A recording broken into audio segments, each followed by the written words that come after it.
Dans le sombre théâtre de la guerre, où tensions et stratégies s'entrelacent, nous sommes attirés par le récit complexe qui se déroule sur les lignes de front entre la Fédération de Russie et l'Ukraine.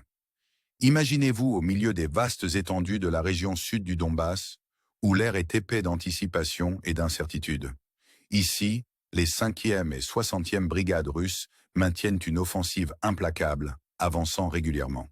Les troupes ont réussi à sécuriser de nouveaux gains territoriaux, progressant vers le nord à travers 2 sections à l'ouest de la rivière Mokria-Lilus. Le village de Novochéretovat marque un point d'intérêt significatif. Les forces russes se dirigeant vers Skudne.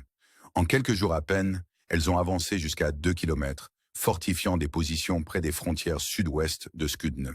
Cette manœuvre stratégique témoigne de leur avancée déterminée, alors que les troupes russes progressent également à travers des étendues forestières vers le nord. Le terrain lui-même devient un témoin silencieux des événements qui se déroulent, avec le paysage passant des zones grises ukrainiennes aux zones rouges contrôlées par les Russes. À l'est de Novotcheretouats, des groupes d'infanterie russes progressent par étapes, prenant le contrôle de zones boisées adjacentes à la rivière. L'avance mesure environ 1,25 km vers le nord, marquant encore un ajustement des lignes de front. Cette situation évolutive est reconnue par les responsables militaires ukrainiens, qui admettent que l'infanterie russe s'est consolidée sous des bombardements persistants. Alors que le conflit s'intensifie, les ruines autrefois silencieuses d'un village deviennent un point focal, avec l'attente qu'il tombe bientôt entièrement sous contrôle russe. Plus loin sur le front, entre Pokrovovsk et Kourachové, la 90e division blindée russe a capturé le village de Sapouricia. La chute de ce village signifie un changement crucial, le plaçant fermement sous contrôle russe.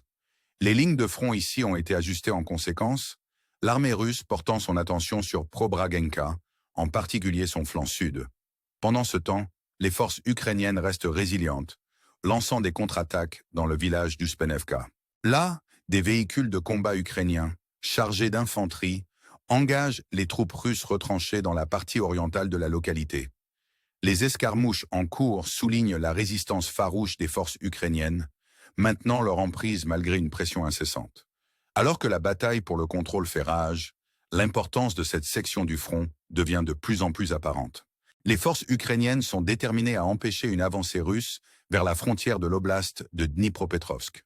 Au nord, sur la rivière Moskil, un blogueur militaire russe donne un aperçu des défis auxquels font face les forces russes.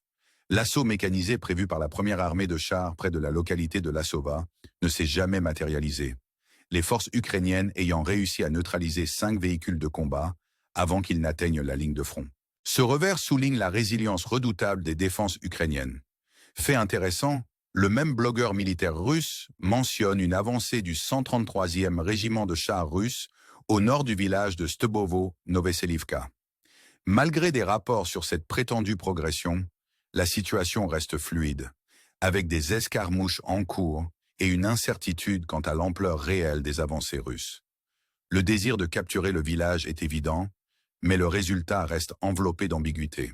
Alors que le récit se déroule, nous dirigeons notre attention vers le front de Koursk, où les développements récents ont attiré l'attention.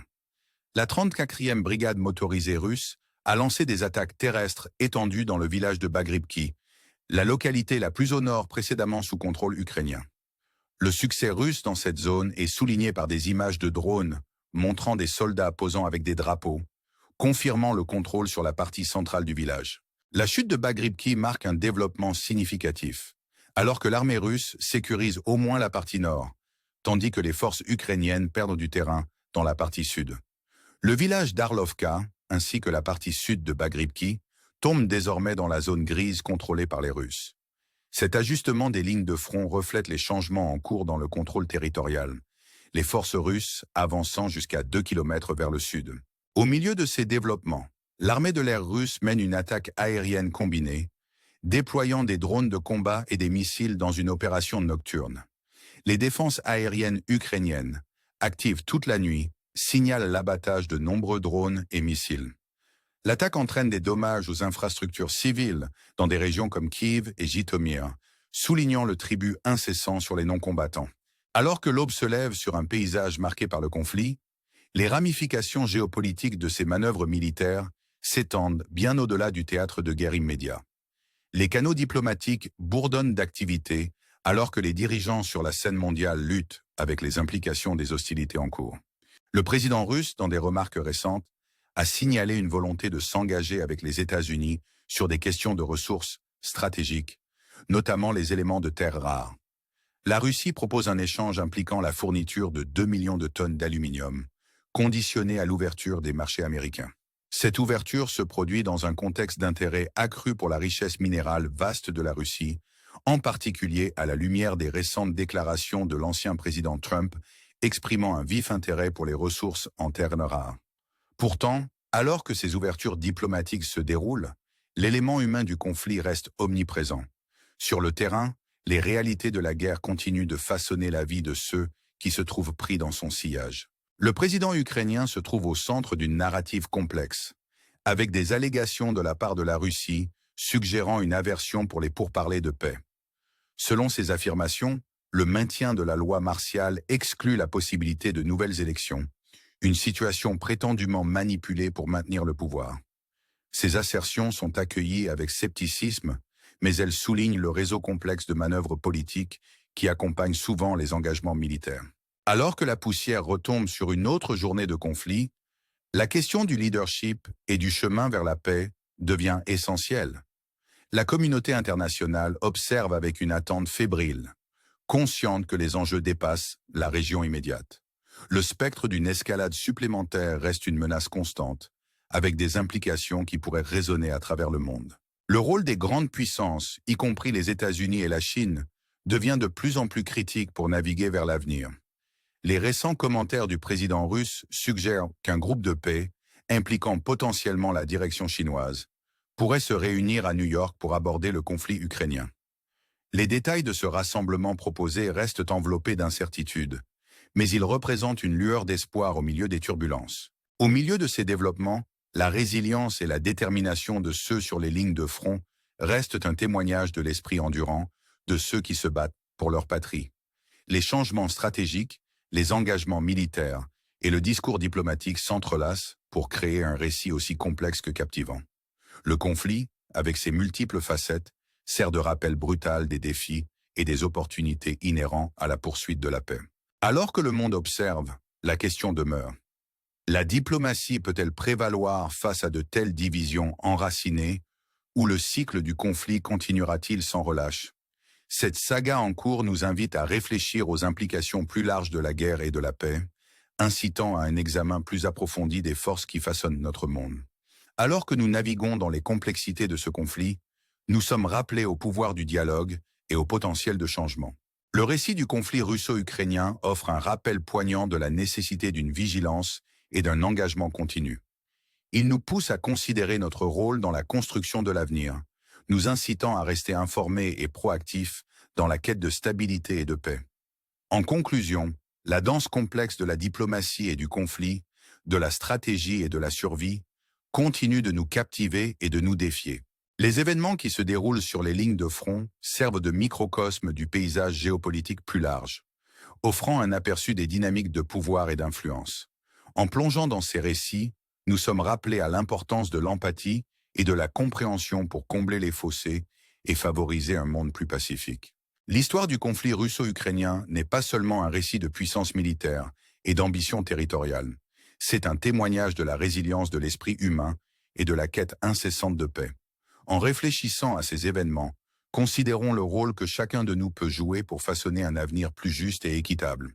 Ainsi, nous vous invitons à vous engager dans ce récit, à partager vos réflexions et à nous rejoindre dans le dialogue continu qui façonne notre compréhension du monde. Merci pour votre attention et votre soutien, et nous sommes impatients de poursuivre ce voyage ensemble. Alors que nous plongeons plus profondément dans les événements en cours, nous nous retrouvons attirés par la toile complexe des stratégies géopolitiques, du contexte historique et des récits humains qui sous-tendent le conflit entre la Russie et l'Ukraine. Ce conflit n'est pas simplement une série d'escarmouches ou de disputes territoriales. C'est une lutte profonde qui résonne avec les complexités de l'histoire et les aspirations des nations. Les manœuvres militaires et les calculs stratégiques ne sont qu'une facette d'un récit plus large qui englobe l'intrigue politique, les considérations économiques et la quête d'identité nationale. Les liens historiques entre la Russie et l'Ukraine ajoutent des couches de complexité à la situation actuelle. Depuis des siècles, ces deux nations partagent des liens culturels, linguistiques et historiques, mais elles ont également connu des périodes de tension et de division. Le conflit actuel, bien qu'une continuation de cette histoire tourmentée, représente également un nouveau chapitre dans la saga continue des dynamiques de pouvoir régional.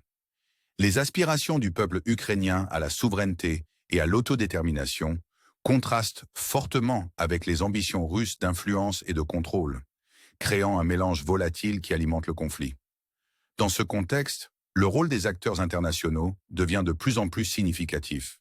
Les États-Unis, avec leurs intérêts stratégiques et leur influence mondiale, se retrouvent à naviguer dans un équilibre délicat entre le soutien à l'Ukraine et la gestion des relations avec la Russie. De même, l'Union européenne, avec sa proximité et ses liens économiques avec les deux nations, fait face au défi de favoriser la stabilité tout en défendant les principes du droit international et des droits de l'homme.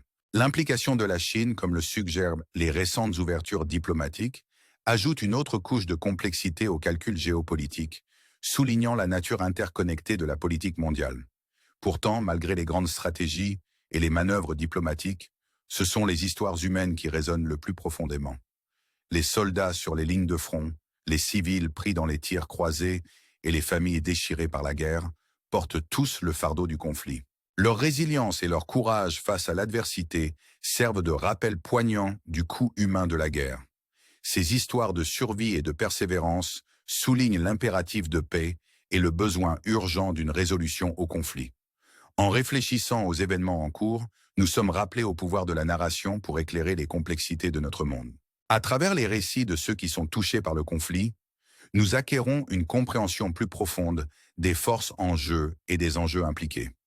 Cette compréhension, à son tour, nous oblige à envisager notre propre rôle dans la construction de l'avenir, que ce soit par le plaidoyer, le dialogue ou l'engagement éclairé.